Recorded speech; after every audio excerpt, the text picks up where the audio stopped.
यहाँ पे जी हम बना रहे हैं नाश्ता। नाश्ते में हमने दाल को यहाँ पे जो है वो रिफ़्रेश कर दी है।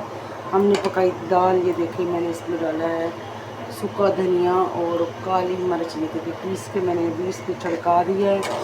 और थोड़ा सा घी लिया था, उसमें मैंने डाले थे हरी मिर्चें। हरी मिर्चों को अच्छे से मैंने यहाँ पे तेल में जो है फ्राई किया ऑयल में। तो फिर उसके बाद मैंने दाल डाली है, फिर मैंने ऊपर से मसाला काली मिर्च और सूखा धनिया पीस के इसमें छिड़का दी है। ये देखिए दाल हमारी बिल्कुल फ्रेश हो चुकी है और अब ये ऐसे लग रहा है जैसे हमने होटल से मंगाई।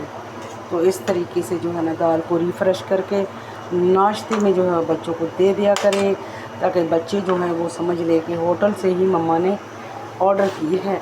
तो ये देखिए यहाँ पे बन गया हमारा पराठा मज़ेदार सा।